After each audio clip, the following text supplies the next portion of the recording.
This is Chthonia, the world of the dark feminine.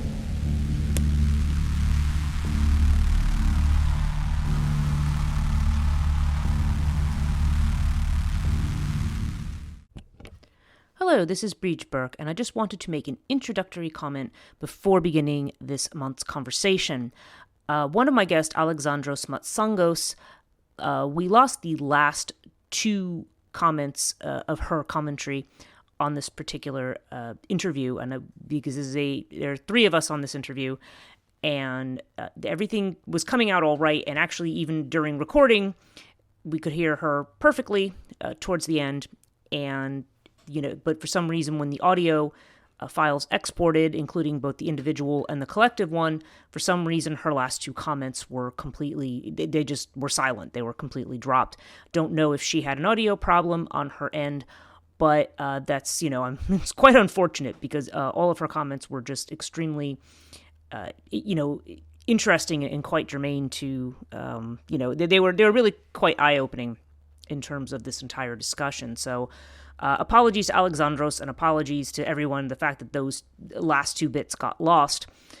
But I think we still have the meat of the conversation. It's slightly disjointed because I left most of my commentary in on Alexandros' last comments towards the end, so you will hear that. So I just wanted to let listeners know why there's a little bit of a discontinuity.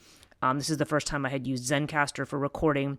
And I don't know, I mean, overall it was a good experience, except for the fact that last bit got dropped, but I'm not entirely sure if that's them or if there was some other technical problem. Anyway, the rest of the whole conversation is still extremely interesting and extremely worth your time, so I hope you enjoy. Hello, and welcome to this month's Chthonia conversation. I'm your host, Breach Burke. This month, I'm pleased to actually have two guests.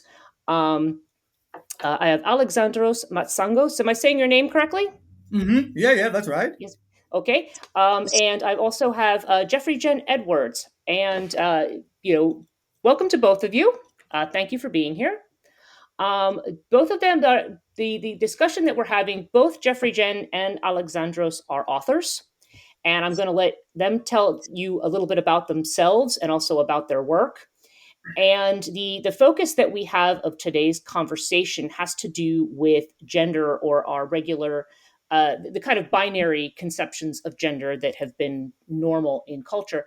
And the reason I've invited both of them for this particular conversation is because they both are able to work with the more expanded views of gender, or the ones that are non-binary or are beyond the usual way in which we think about that kind of terminology.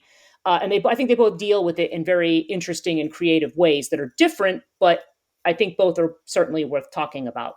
So I think, Geoffreyjen, let me start with you. Could you just tell us a little bit about yourself?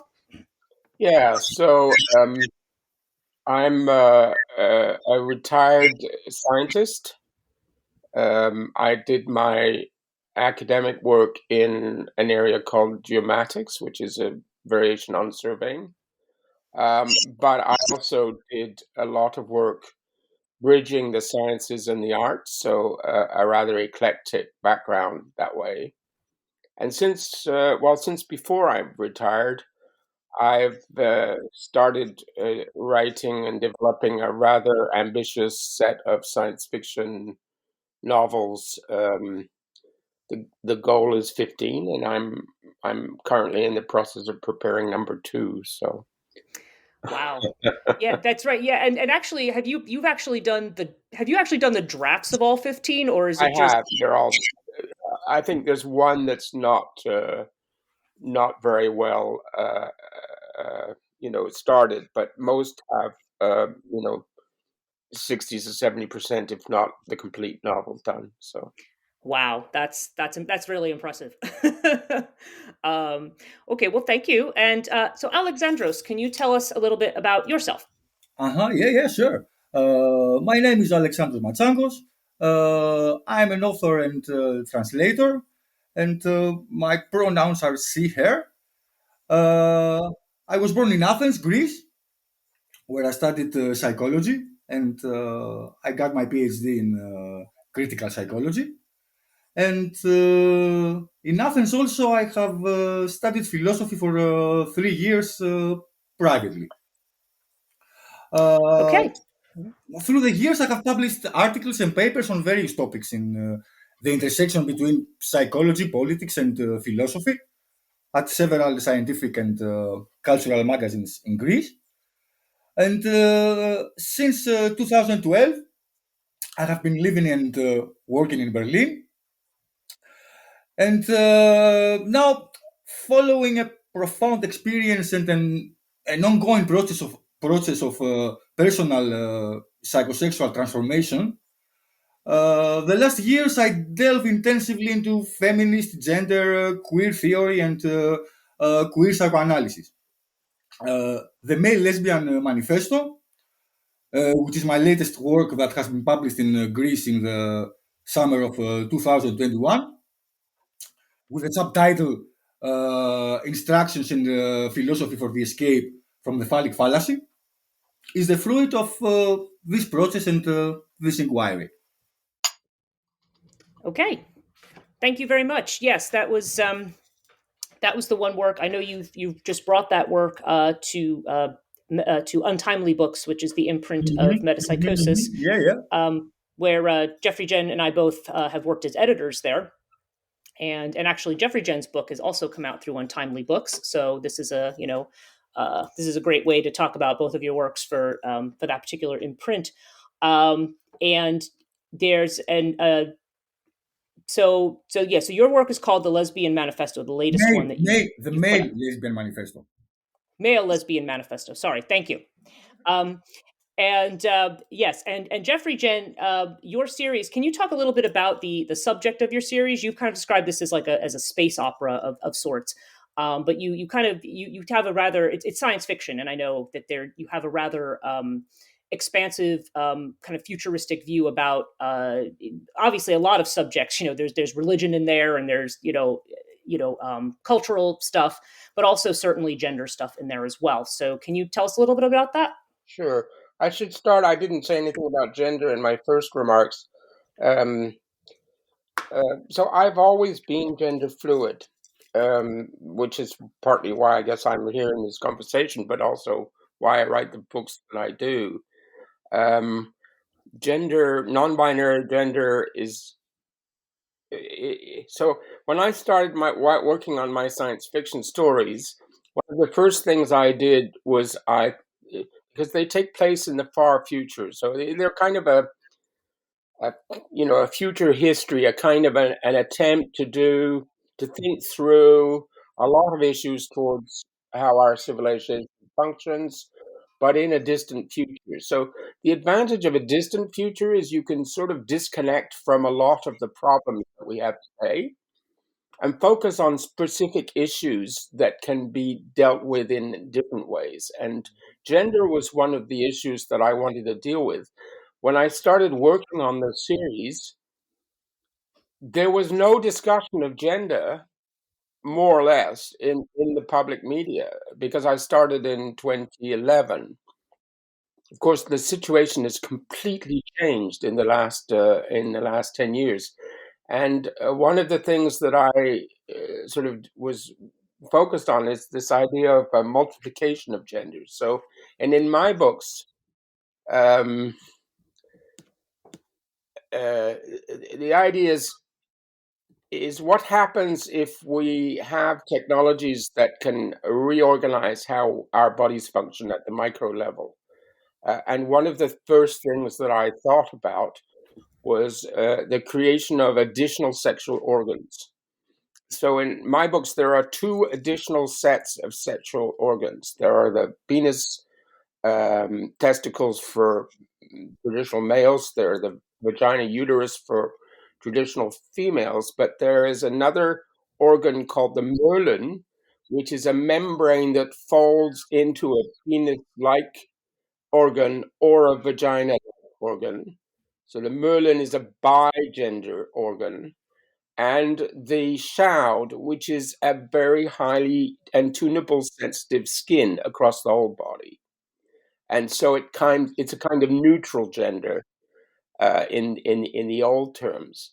And then from that, I created 7 genders, 7 combinations of those organs, which I named do, re, mi, fa, sol, la, ti in the musical scale, with do being masculine and fa being feminine, and then the others are combinations. So when I did this, there wasn't a lot. I hadn't read Butler's book, Judith Butler's book about gender. I was sort of doing it from instinct. And I didn't fully understand the difference at the time. It's part of my own struggle as a person between sex and gender. Because, for instance, in my own life, um, one of the difficulties I had with being gender fluid was I have never been homosexual. I don't have interest in so for a long time I thought, well, I can't be non-masculine gender if I'm not homosexual, and of course they're very different functions in the human psyche, and hey, we separate those things. Sexual orientation is different from sexual identity, and sex is different from gender. Gender being the way you express yourself or manifest yourself, and sex being the sort of biological structures behind how we're put together. So the idea of playing with sexual organs in my books was sex, not gender. But in a sense, what I've come to realize is that my 7 genders, essentially, they're aligned. That the problem we have today is that people have a range of different genders, but they often don't align with their sexual, physical aspects of themselves. But in my future world, there is much greater alignment because the technology is being put into place, the sort of reorganization of the body, so that gender and sex align in these odd 7 gendered ways. So the books, I mean, they deal with a lot of stuff. As Brigitte said, the first book, Plenum, the First Book of Deo, deals very specifically with these issues around gender, in particular the neutral gender, because it's a society of people who function using in this context of neutral gender. Um, but the second book that I'm working on now, gender is present, but it's peripheral. It's not the main focus of the work, which is focused towards issues of abuse and trauma. So my books, they cross the social justice issues of the modern day with space opera. So they're not like traditional space opera, which is, shoot 'em up military battles and things. Right. They are stories that take place between the stars and in moving in space, but they deal with issues like gender, abuse, trauma, those kinds of issues. Okay. Let me just take a quick. So that's thank you. That's very interesting with regard, yeah, because I thought that I remember the drafts that I've read, and I've actually started reading the first book. I've been, you know, with all the writing that I've been doing this past month, I've had less time for reading, but I've been wanting to get into Plenum. And one of the things that was in there is that you are one of the things you do is you actually have different pronouns that you have created within that work. Can you just talk briefly about what those are? Yeah, because I think language is part of the. It's so interesting the way the world has gone with the language issues. So I struggled with this. This is my 3rd iteration on pronouns in the books. I use ZHE, and HIR, HIR, for the subject-object pronouns in for the neutral and the bigendered individuals in my books. I tried SIE for a while. I didn't like it, and I tried S/HE, which I eventually abandoned because it's more visual than audio, and the G seemed to work better. Now, G and here doesn't correspond to the pronouns that are used commonly these days, but I have thought it through. Should I change them? And I believe because they relate to this particular context of aligned sex and gender, that I think they refer to a reality that is not present in our current world largely, and therefore I prefer to keep it because it characterizes something about the way these people function. In general, in my books, I'm interested in how these changes that one can engineer in a person or organize in a person's biological structure affect their psychology and the way they function, and even affect societies as a whole. So I'm sort of interested in how technology modifies the way we function.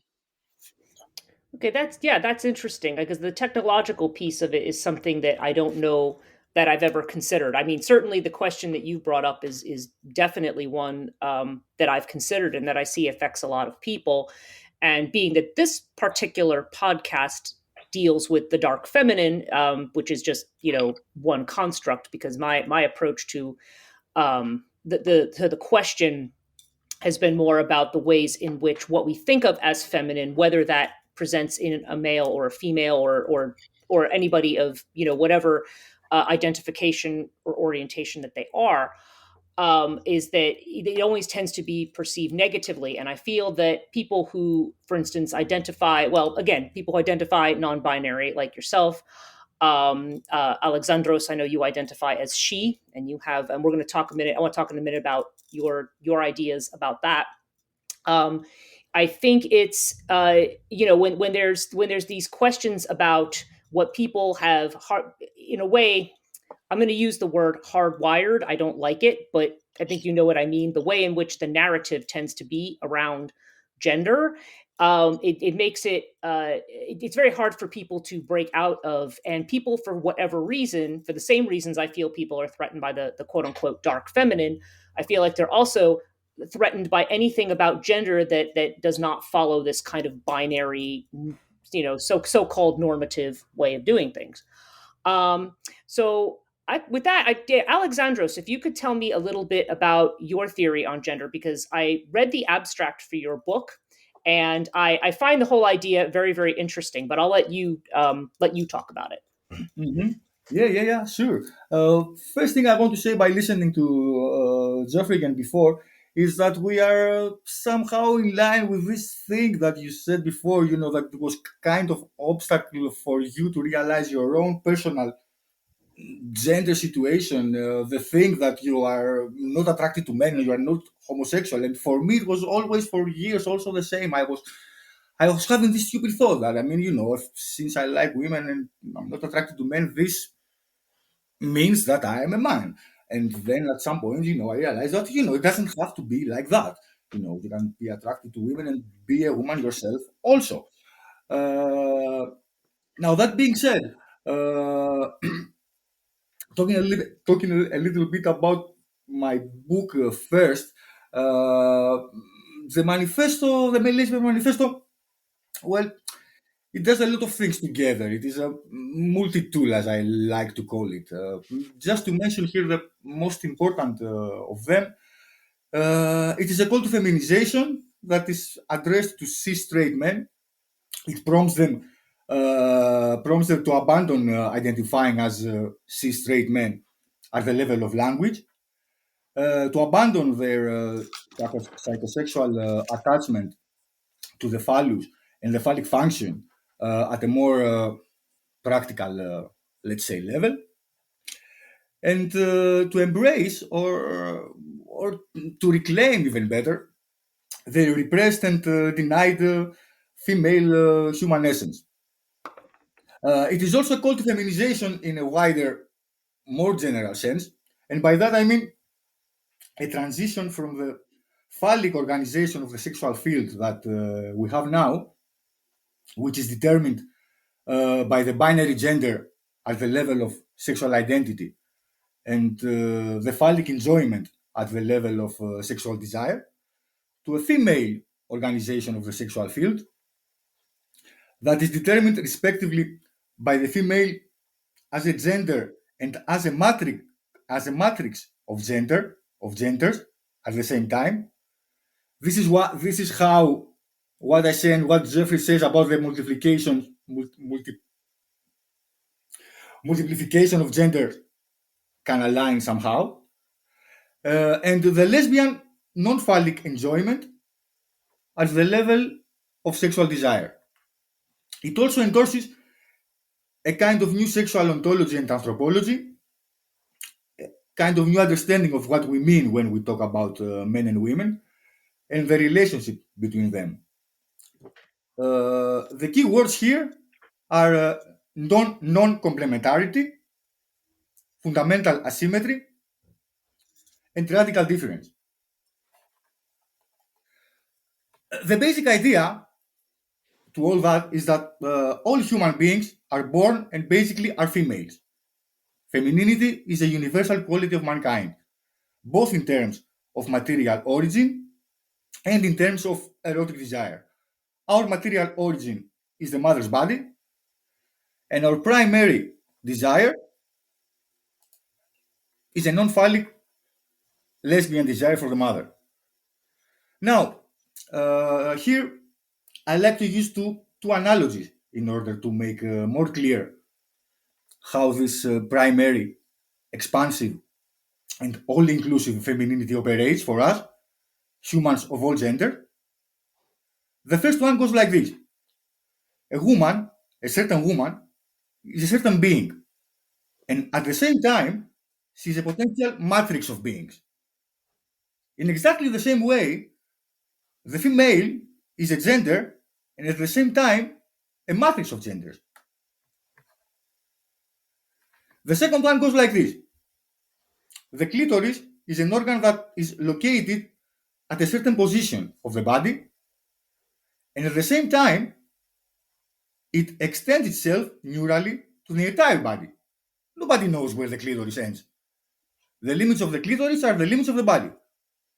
In the same way, the female is located at a certain position of the sexual field, which is the common sense woman, the woman of the binary gender, and at the same time, it extends itself to the entire sexual field or domain, you name it.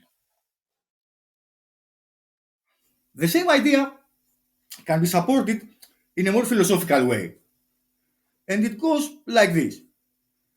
In the philosophic tradition, there is a centuries-long ontological debate between a metaphysical dualistic worldview that goes back to Plato and to Descartes in the more modern times, which claims that there are two substances in the world, the one material and the other spiritual. And the spiritual one is superior to the material one. And then there is a pantheistic, monistic, and unitary worldview that in modern times traces back to Spinoza, which claims that there is one world and one essence.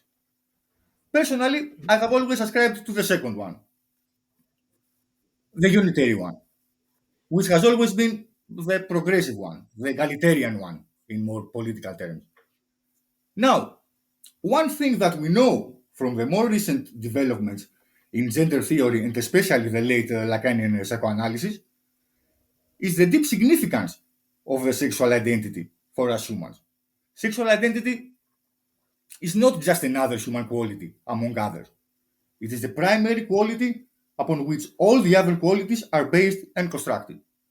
Now, if gender is something so primary and fundamental, and at the same time we accept that there is one world and one essence, then why things should be different in the sexual domain? Essentially, there is no reason for that. This is why the male lesbian the male lesbian motto: one world, one essence, one sex, and it's female, all three of them. Then, of course, the question comes, what about the man? Isn't he a sex? Isn't he a gender? And the answer is no. The man is not a real gender. The only man thing that exists is the phallus, and more precisely, the phallic function, the phallic sexual act. And that's why the identity of man is built upon the exclusive property of this specific function. Now, the phallic function is in itself a strictly reproductive function. It's a symbolic function.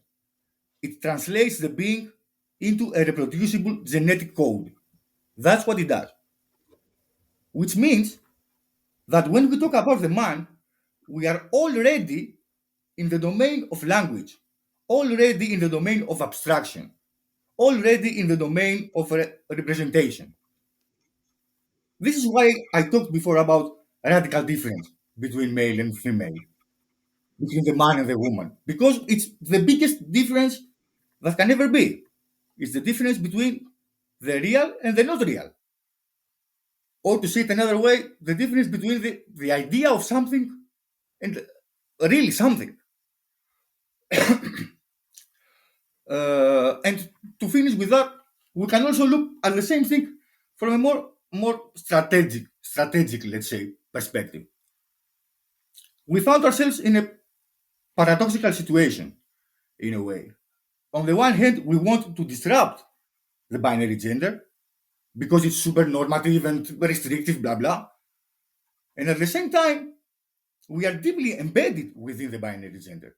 I mean, in general, we are against patriarchy and supportive to the female pole of the binary. Aren't we? That's what the word feminism itself indicates.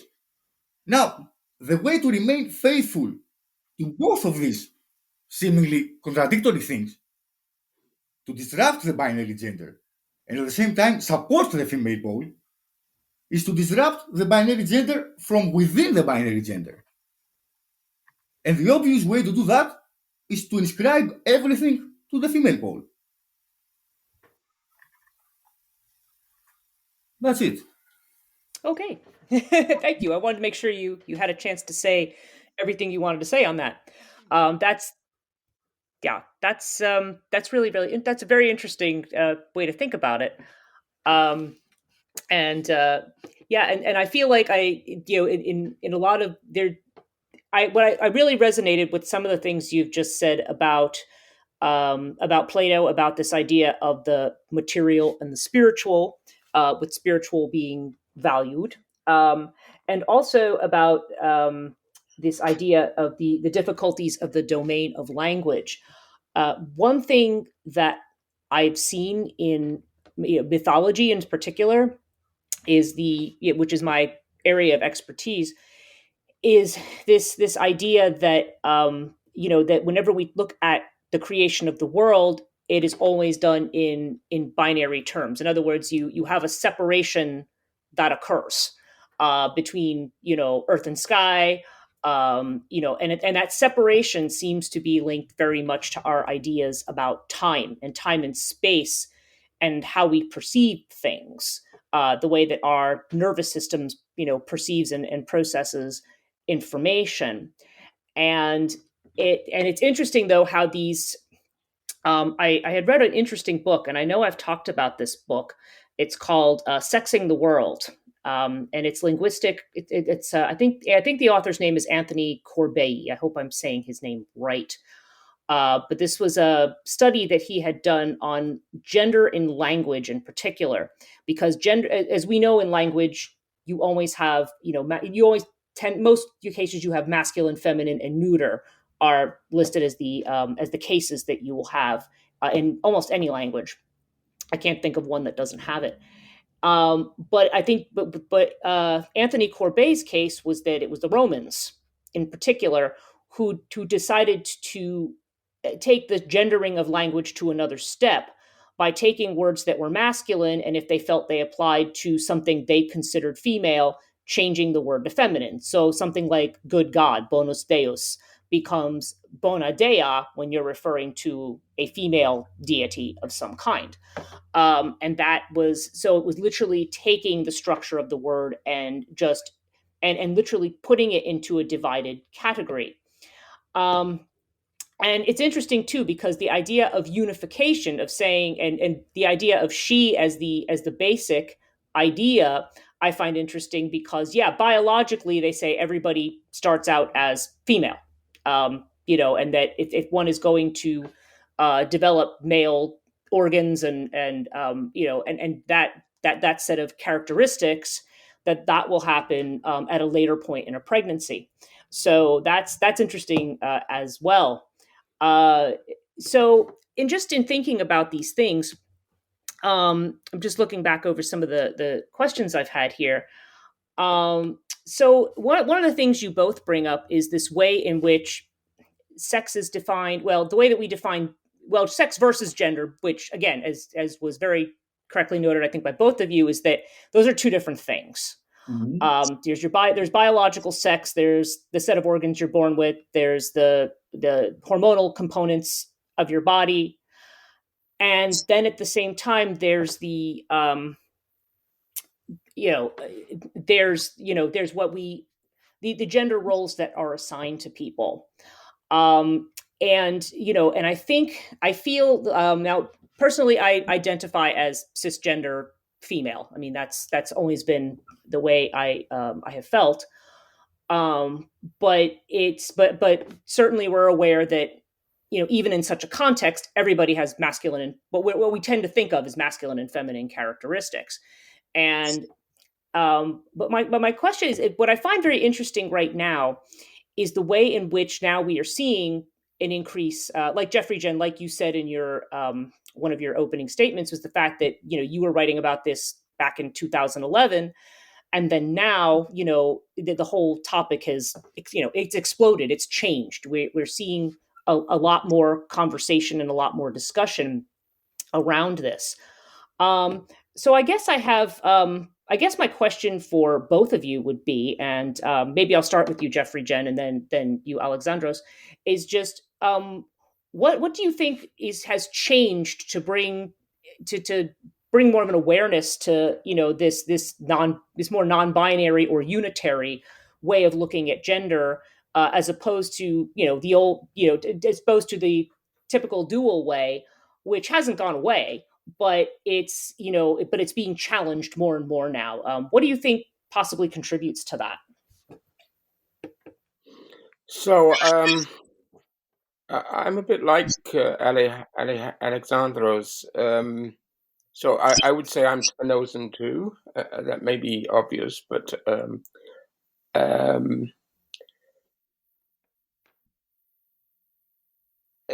I think gender, as Alexandros has said, is the fundamental identity.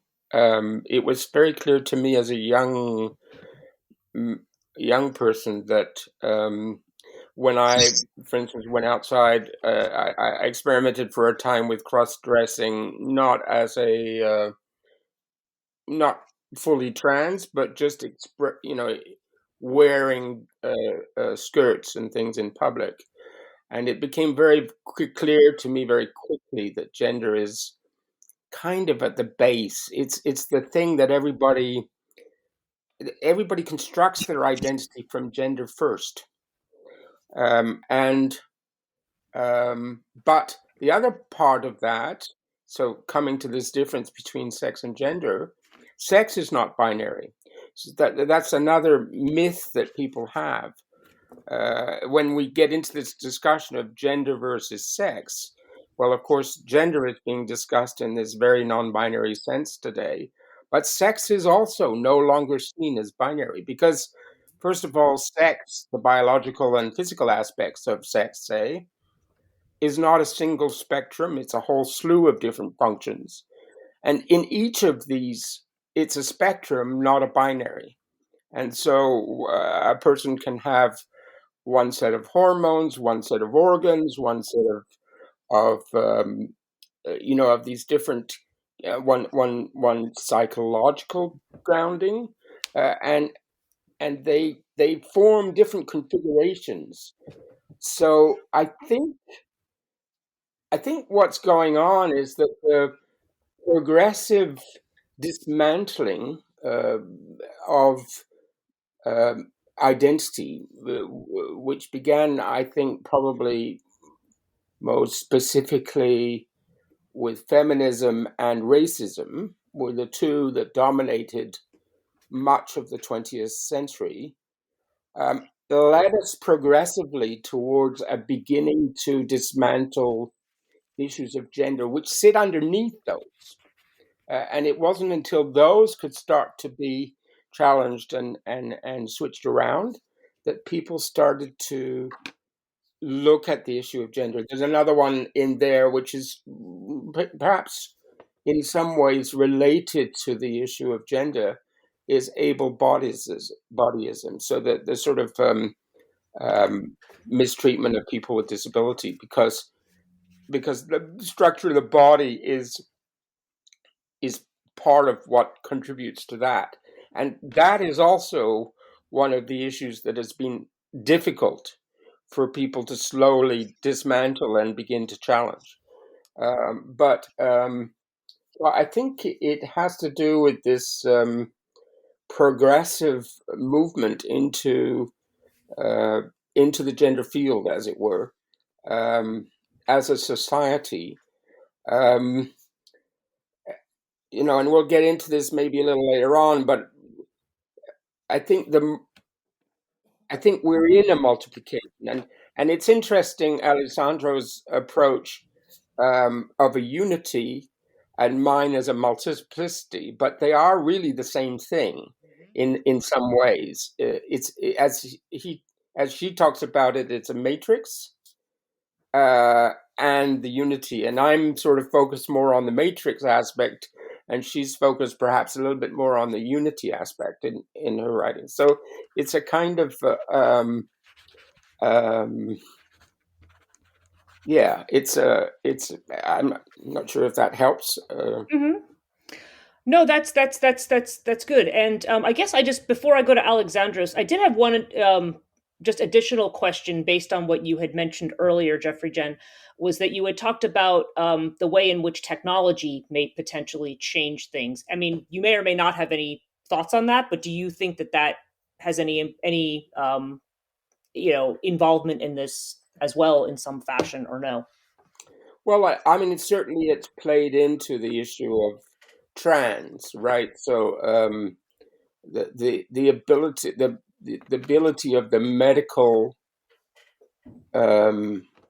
instrumentation, if you like, in our society to so it's this issue of alignment between sex and gender. So we are now in a situation where there is a growing technological ability to um, switch the basis of sex to better align with gender, which is the kind of thing that I was looking at, that I tend to look at in my book. So again, this is, and there's another argument, because one could argue, and I understand that argument, that that these things are so basic to human beings, they shouldn't be about technology. They should be just about the way we are as. But there's nothing about humans that isn't related to technology these days. Technology threads its way through our entire society and the way that we function as individuals. And so I don't think you can separate out the simplicity argument against technology that way. I think technology is, in a broad sense, part of being human. Okay, that makes a lot of sense. Alexandros, so back to that same question and idea of about why this has become this issue is now coming more to the forefront in more recent years. Geoffreyjen, of course, had a very comprehensive kind of way of thinking about it. I just wonder if you have any additional thoughts or on that idea. Well, there are so many things to say. really, and by hearing also Geoffreyjen talk and your question also, there are so many things. I mean, if we put technology also into the discussion, which we have to, in a way, it makes things already more complicated and more hopeful in a way. I mean, in a way, I would just say, talking about technology, I would say just one thing that for me it's also very important. Uh, how we become able now through technology, to avoid, physical reproduction, on the reproduction element, of the thing, how technology can intervene into that. Because the binary gender that we're talking and the sexual difference of the traditional binary gender is actually based on reproduction. It's the reproductive sexual difference. This is one thing about technology. Another thing about what Geoffreyjen said about how what I say about unity and what he says about multiplicity can align. It's this idea that I said before. Like the female as a gender and as a matrix of genders at the same time. And in the level of language, we could agree, somehow, that she is just, the basic. It just connotates. It just indicates, that what we all share, in a way. And to that, linguistically speaking, we can add, we can say, she and plus something else. I am a, let's say, for instance, I'm a C male and Brigitte is a C female, or 7 more genders, or whatever, with the C in the front. What else? What else? About your question. To put it briefly, I would say it's two things aligning together. The one is that the developments uh, in the feministic movement, how it moved, somehow, from the second wave to the third wave, Judith Butler and blah blah blah, and also in a wider scale, it's a feature somehow, let's say, of postmodernity, or like the sociologist Bauman calls it liquid modernity that we live now.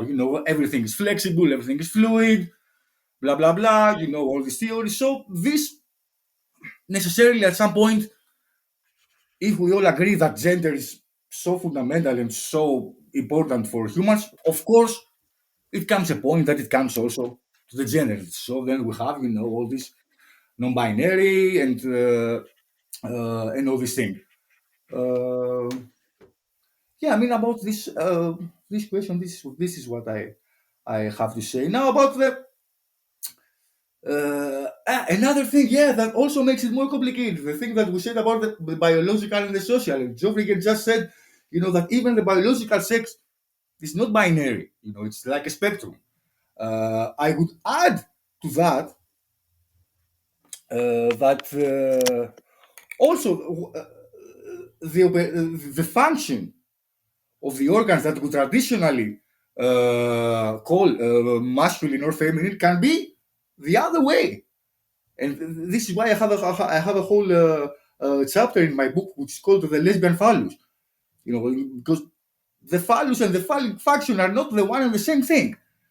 The phallus can function in another way, can function in a female way. So it's even more complicated. It's yeah. But in general, I would say that there is a biological and a social element, of course, in the gender identity that cannot be ignored.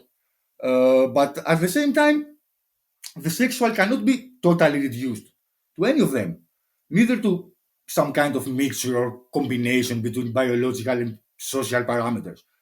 Freud, very early in his career, made a remarkable notice that there are men who are actually women, while neither their biology nor their social positioning is a female one.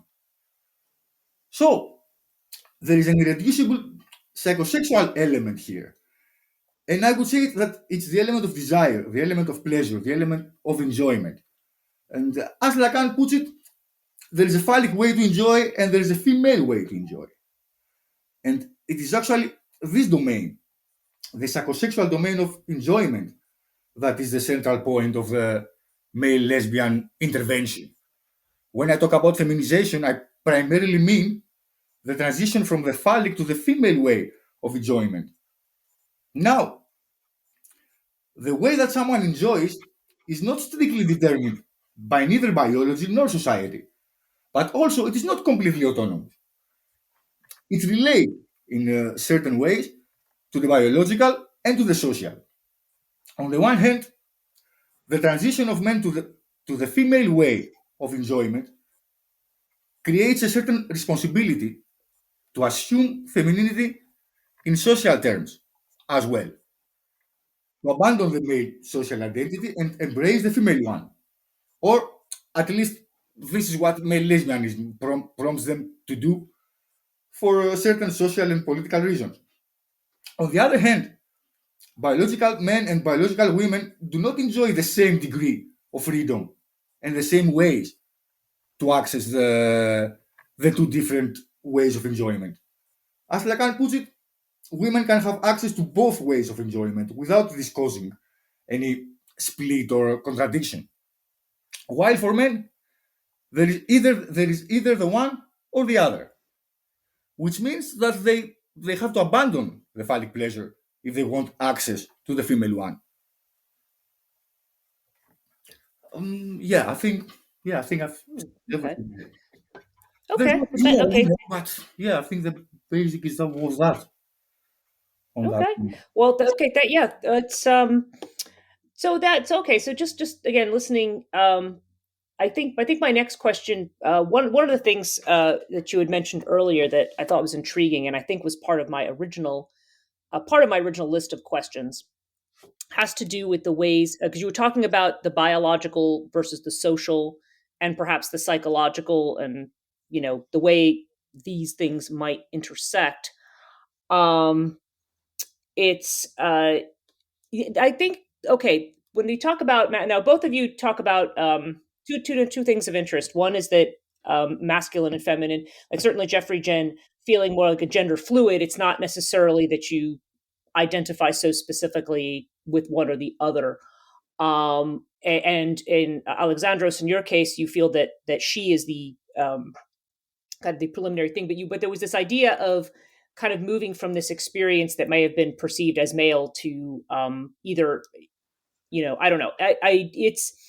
I'm interested to know. I think that the base question I'm trying to get to, maybe not very clearly, is when people talk about maleness or femaleness, or feeling masculine or feeling feminine, understanding that I think you both have an idea of a unity of those things.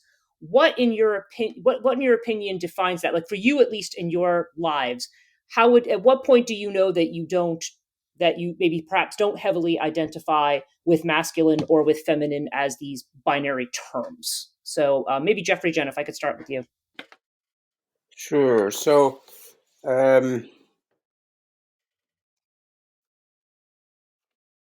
I think so. I've heard this discussion about, and I've had people ask questions like, everybody has feminine aspects to their character, everybody has masculine aspects to their character, but that's not really what we're talking about. Um, I think it's less so. Gender itself, gender as a feeling, I think that was one of your questions, Bridget, Mm-hmm. um, is a tricky thing to get at because a feeling is obviously something very subjective. But I think that there's the idea of gender expression. So I'm a fashion designer as well as a writer, and I'm working on the idea of fashions that are gender fluid, that you can change the way you express your gender through your clothes on the fly, as it were. So I think expression is more. Expression has something to do with, because gender identity is a globality. It's not easily broken down into pieces. You can, but you miss the point somehow if you do that. Gender expression, it's not a complete whole in the same way, but it allows one to put out into the world certain kinds of wholenesses in terms of one's being. The other thing I wanted to come back to is a thing that Alexandros raised, this link between gender and sexuality and spirituality. And I think that, in my mind, and again, it's something I explore in my books, gender and spirituality are linked very closely, and sexuality. So that the sort of sexuality is, for me, the way we connect with the universe, and therefore is necessarily spiritual. It's a kind of a, so Alexandro talked about pleasure. The way we experience pleasure is the way that we experience the connection with the world. It could be through somebody, but I have felt sexual pleasure just lying naked in the sun. I mean, it doesn't have to be in relation to another person. It can be in relation to the environment. And I think that I'm not sure that I'm answering the question exactly, but I think it has to do with rethinking some of these things in different ways. And what I love about Alexandro's approach is this effort to rethink at a very fundamental level the way we think about these things. And I think we need more of that, not less. Yeah, that's interesting too, because what you had just said, when you reminded me, when you're both talking about the idea of pleasure, I find myself thinking about this idea of the erotic, versus the perhaps the logos driven, the way that our society is, but the way in which we have tended to lose touch with eros. That to me is a big issue, because when it comes to whether it's pleasure through sex or just pleasure, like you said, Geoffreyjen, it doesn't necessarily have to be between two people. There's different types of pleasure, but the way in which we, yeah, I think I talked about this in my last podcast about how typically, okay, just growing up the way that I did, there's this idea that okay, anybody who is male or identified as male somehow is going to be sexually playful and is going to sow their oats and be all around, whereas the woman can't express sexuality at all. I mean, starting from the age that both are capable of that in that sexual way.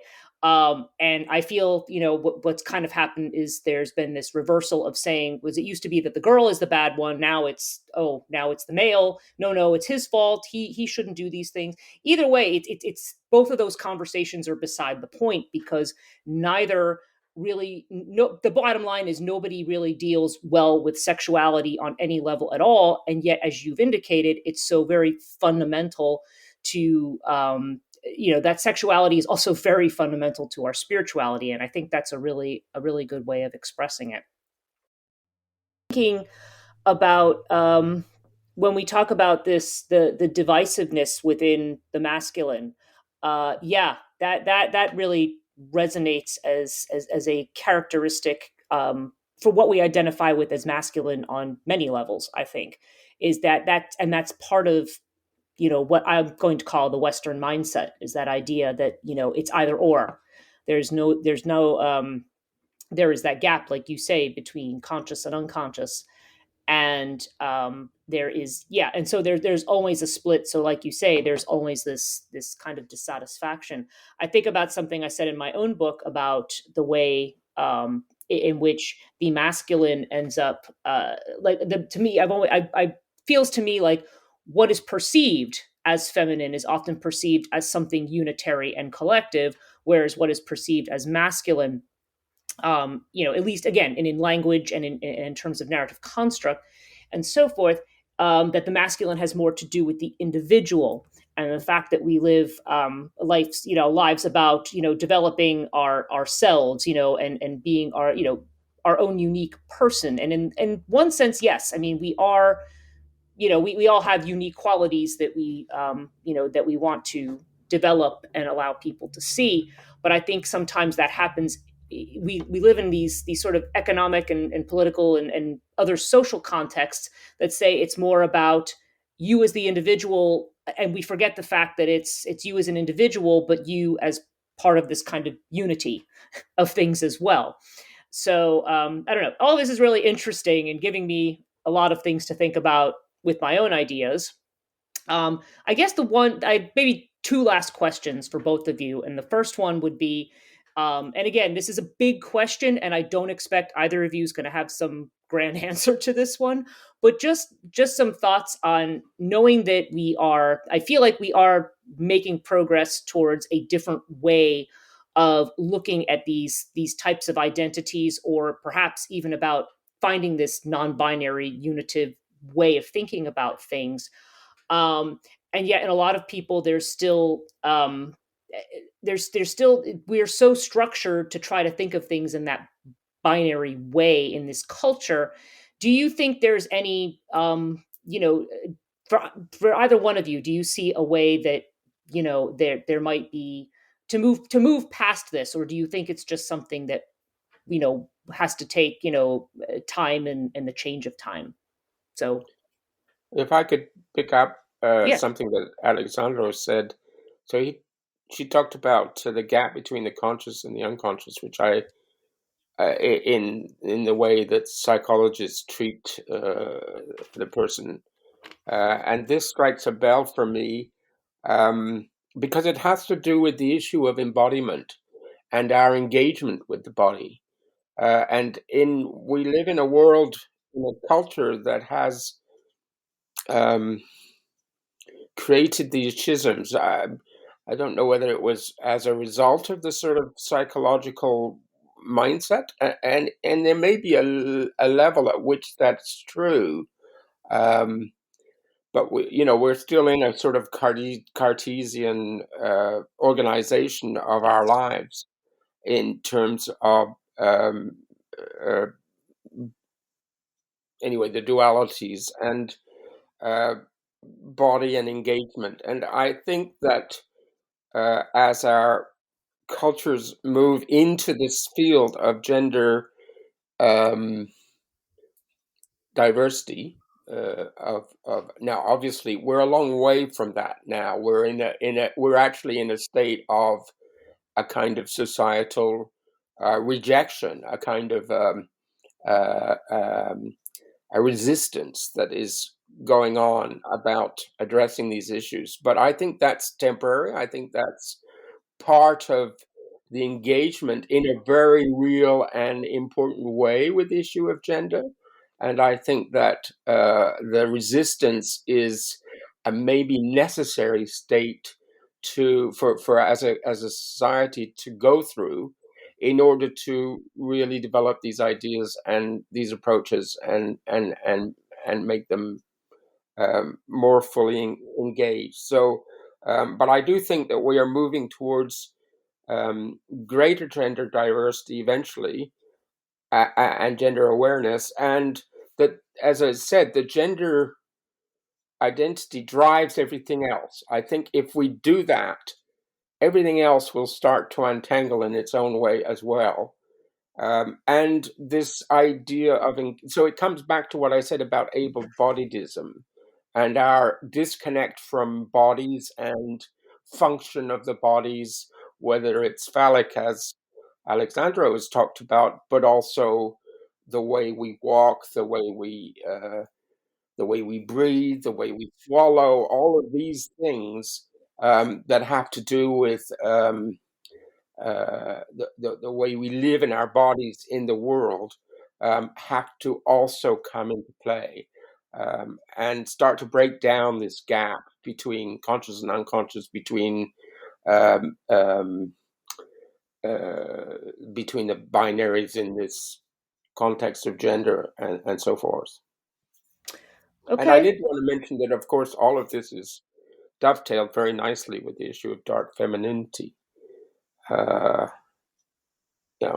Yeah, no, I completely agree, and it's fascinating to me how this subject, which of course I am very much aware of and have dealt with in a I mean, again, it's not. I'm one of the. I feel always when it comes to these kinds of expressions, I want to. I. It's kind of like the way I feel about racism. It's kind of like racism is a thing, and I understand what it is, but not in the same way as a person who is, African American or Latinx or whatever, who the way they might experience racism in their own ways. As a white person. So just coming from this, trying to break out of this binary perspective, I think is part of what all of this is about. I think I tend to focus on the feminine because I identify as female. But all of this is really interesting stuff as far as moving past. So okay, well, thank you very much. We've gone a little bit over an hour, and but I did want to ask both of you if you had any last thoughts or anything you would like to share before we, or even promote before we, end our session. No, you don't have I anything. And if you have any final thoughts of any kind, if you I don't, have then just a comment that I mean, this is such an interesting discussion, and so not the current book that I'm working on, but the book after that introduces a species of sort of human-derived individuals that reproduce by parthenogenesis. So this is a process that's well known, but not very often examined, where females reproduce essentially by a form of cloning directly from themselves without ever involving a male reproducer or a phallic process. And that's one of the issues that I will be exploring in the third book in my series and later books in my series as well. So it will be called Pinnacle, the first book of Eng, and keep an eye out for it. okay. Absolutely. Excellent. Plug that. In fact, speaking of, I'm glad you mentioned that because I do want to provide links to both of your books. Alexandros, I think yours is only in Greek right now. Am I correct about that? It's in Greek. Okay. I mean, I'll still post the link for people who would be able to access that. But we are hoping that your book will actually be produced in English. Hopefully, sometime. See how that project goes. But hopefully, sometime over the coming year, that would be very nice. And then that way, we can link to it again in the future so people can read it.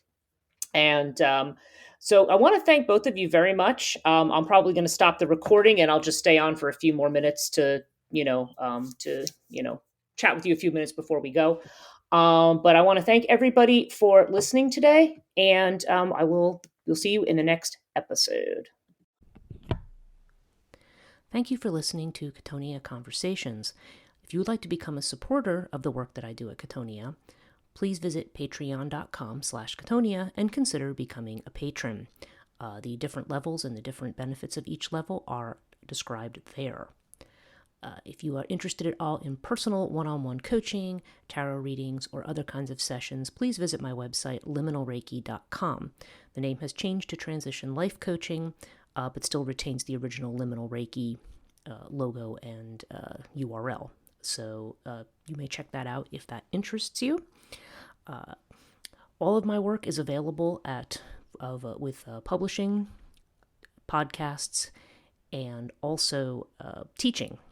Scholars of the Borderland, which is where I provide classes on myth, religion, and other subjects. You can visit that and find all information about that at chthonia.net. If you don't follow me on social media, I'm Chthonia Podcast. 2 words on Facebook, 1 word on Twitter and Instagram, and just Chthonia on YouTube. Please like, subscribe, check in, give a comment if you like. And hopefully I will see you again in the next episode.